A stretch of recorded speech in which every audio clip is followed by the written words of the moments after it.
welcome everybody. Thanks for coming out. I wanted to start with a short story by Steve Martin, and you can go next slide, Sarah. Yeah, Steve Martin, along with being a comedian and actor, he also writes crazy, crazy short stories. So this is a short story titled Shuckin' the Jive. The crazy bastards were going down to the pool hall to play a little pinball when their car exploded, blowing everyone to smithereens. Some of Tubby's flesh flew off to the side of the road and in time nourished a sunflower growing there. Soon the sunflower was eaten by a horse, and the horse was eaten by some hobos out for a wild time. Then one of the hobos met an Eastern wandering Canadian guru. But before anything significant could happen, the hobo died, being attacked by a dog heart in a scientist's laboratory. The death was listed as a heart attack. Then slavery was abolished. Conclusion: Grandpa died and was resurrected after 3 days, but no one called him the Son of God. They just said, "Hey, that's Gramps." Next slide.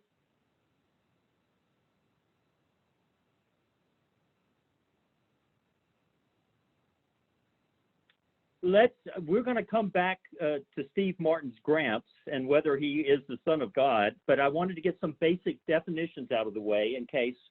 Atheism and agnosticism. Sometimes you hear both those terms kind of conflated, or maybe people are a bit confused or not. Atheism is someone who believes there is no God or divinity or divine presence. They have no doubt that there is no God or goddess. Agnostics can be summed up as maybe, we don't know, or perhaps most importantly about agnosticism is, in my encounters and what I've read, is that we can't know. There seems to be no definitive way that we can know. Next slide, please, Sarah. Richard Dawkins is one of the well-known quote-unquote new atheists. And he's the one that came up with this scale. I'm not going to read this entire scale, but he kind of stole this idea from me. He just beat me to publishing it first. If you see that scale, basically he's saying that there is a whole range of doubt and certitude.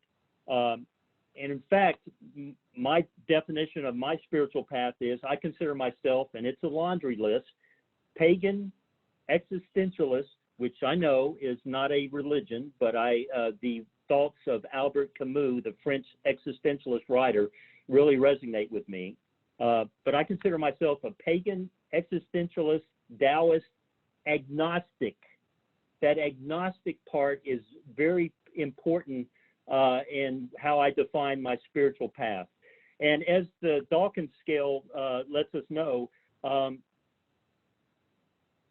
think anybody with our spiritual on our spiritual path, I think if you poked every one of you in this virtual meeting today, probably each of you have some doubts or uncertainties, and especially in this time of the virus and the plague, I think even the most committed Christians may be wondering, how could a kind, all-benevolent, all-powerful God allow this plague to happen?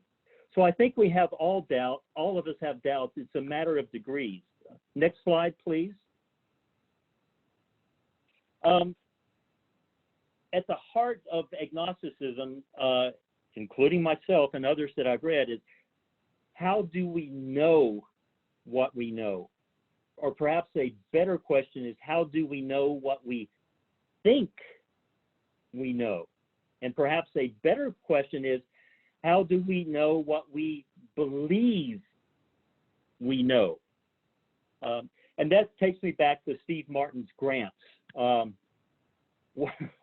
what is you saw your grandfather walking around 3 days after he was buried, after he was put in the grave? I know, preposterous situation, but one of the world's largest religions tells us that something very much like that happened about 2,000 years ago. So we're getting here into the territory of how do we know what we know? We're getting into the neurology of belief, the culture and science figure into this. I used to tell my late wife, Cheryl, is to explain the agnosticism part.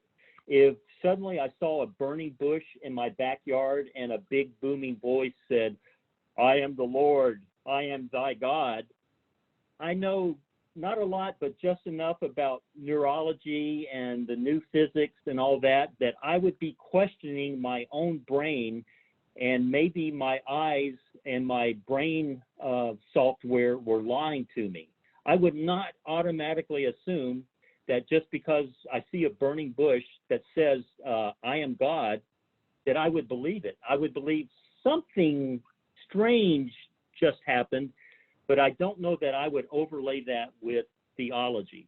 Now, the neurology of belief is really a whole nother subject, so we'll just, next slide, please. We'll go, this is just some food for thought. We're back to Steve Martin.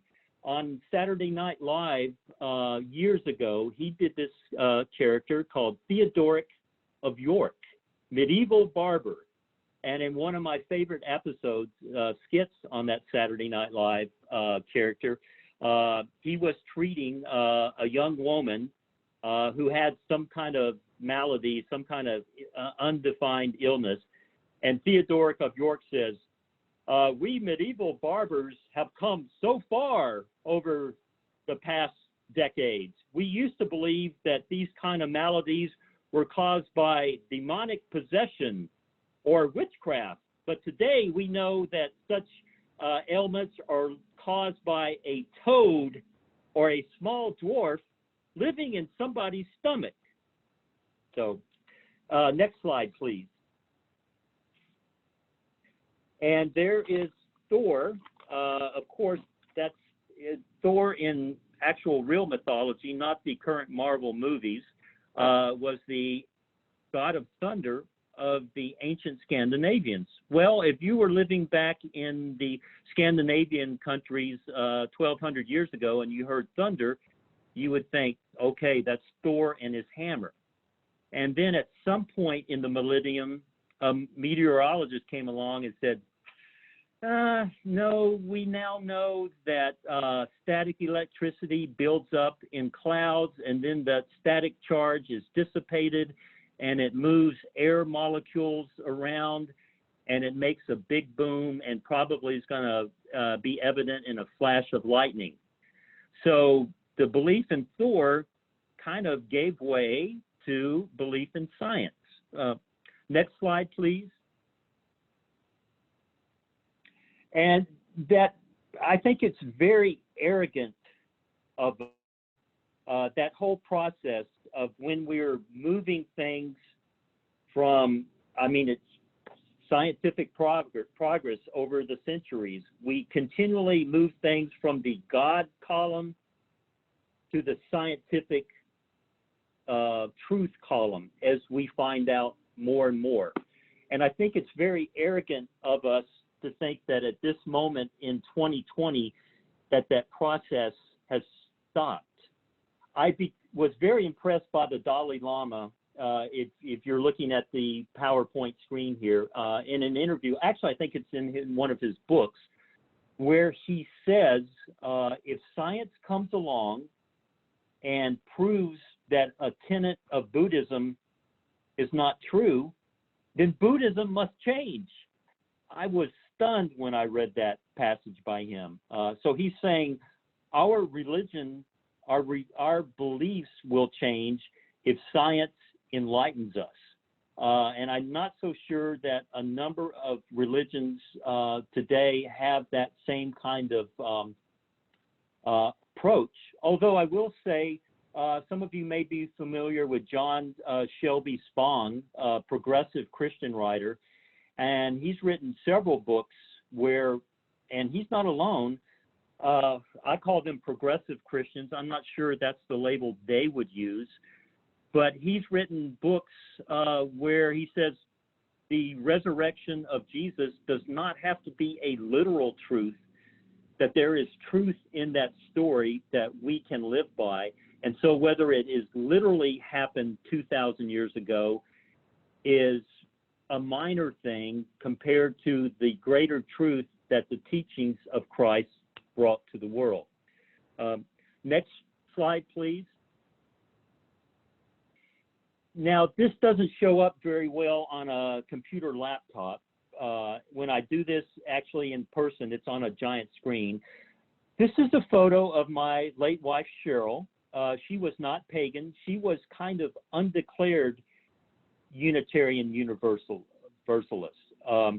I took this photo of her when we attended the Florida Pagan Gathering during the spring summer festival known as Beltane, and that's her jumping over the fire.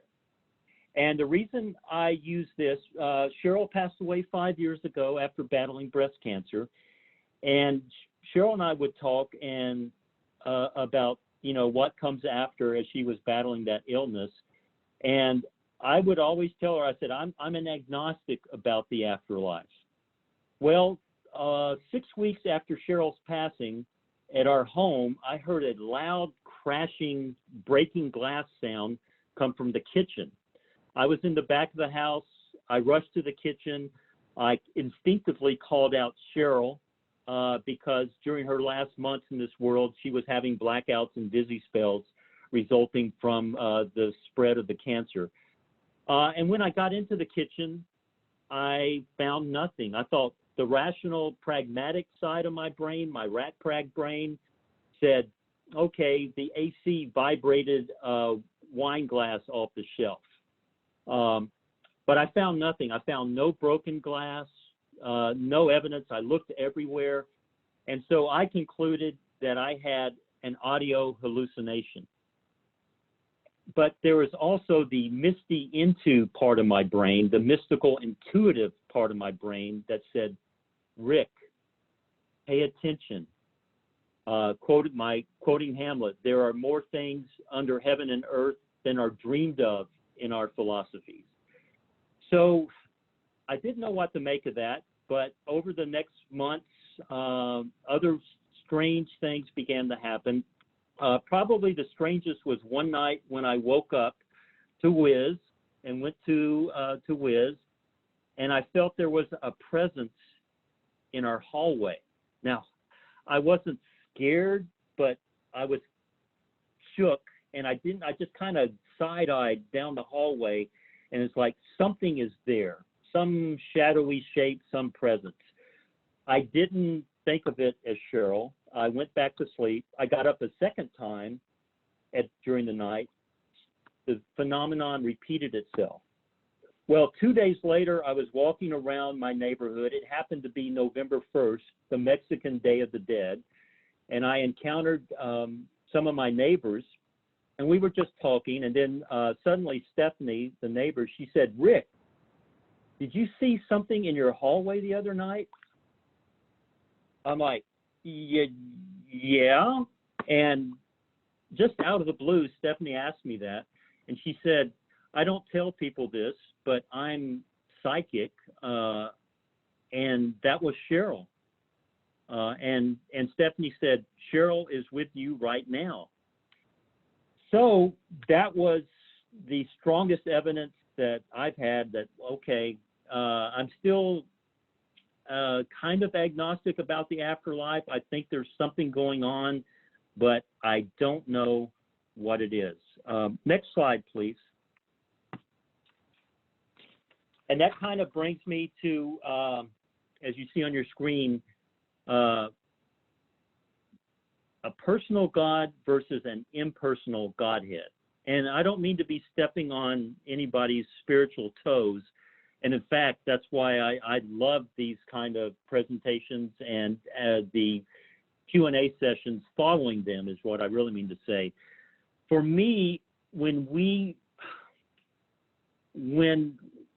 religions get into what I call a personal God, and that's not an original thought with me, but when we believe, whether it's Christianity and Judaism to an extent and Islam, the three major monotheistic religions, where God takes an personal interest in our lives, there's those 10 commandments, there's that confession of, okay, I accept you in Christianity, and that concept of being saved. To me, that's where we get into spiritual quicksand. One thing with this virus, and this is not, what I'm about to say is not new, but all times throughout the centuries, when I think it was Harold Kushner, a Jewish rabbi, who wrote that book, When Bad Things Happen to Good People. And every time that occurs, the faithful have to ask themselves, my God, why hast thou forsaken me? I would think that question would come up. So on my pagan path, and Hinduism and Buddhism, I'm not saying it's better, but we don't have so much of that conflict, because myself, I can only speak for myself really in my pagan path.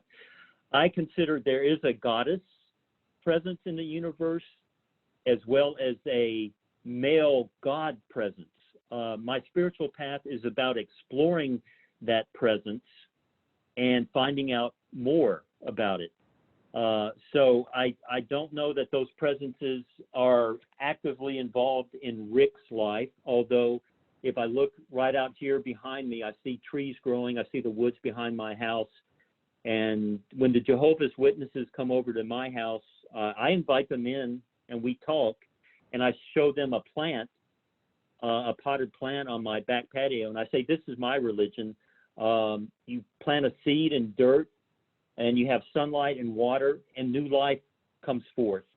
To me, that's evidence of a miracle, of some divine mystery. I can't explain it, but my pagan path is trying to explore that mystery and seek deeper communion with it. Some of my Christian friends, and I love having these discussions with my Christian friends, they say, well, we humans don't know or cannot know God's plan. We are finite minds, and we cannot understand an infinite mind like God. Well, to me, that's the very definition of agnosticism, is that we cannot know or define at least 100% God's plan. So to me, when Christians, my Christian friends, when we have those discussions, they're kind of admitting to a bit of agnosticism in their spiritual path. Next slide, please. St. Bob. Bob Dylan. Any Dylan fans will know that the very mercurial Bob Dylan, his spiritual past have been almost as fascinating as his music. But I was struck some years ago when he said, and I can't remember if this was, for a time he was a born again Christian. For a time he embraced the Jewish teachings of his heritage, and I'm not sure where he is spiritually now.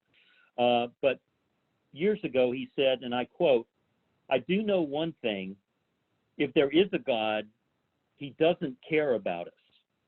Now, that may seem very brutal, but that's one way to solve this problem of why do the innocent suffer. And I think it's that problem that leads to agnosticism. For me, that led me away from traditional Christianity. And I think it's that idea, why do the innocent suffer, that a lot of theologians have not been able to answer. And so it led me away from Christianity. Some of my progressive Christian friends shrug and say, I don't know.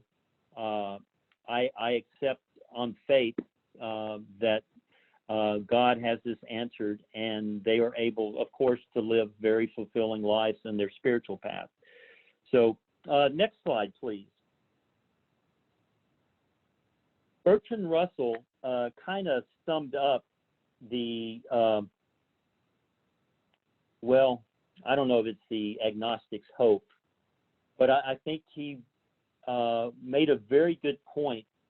And my wife, late wife Cheryl, bless her heart, sometimes, and I hope I didn't come across mean-spirited, but I would say something like, oh, you know, if God was disturbed with me, then he would come down and singe me with a lightning bolt. And Cheryl would say, Rick, don't say that.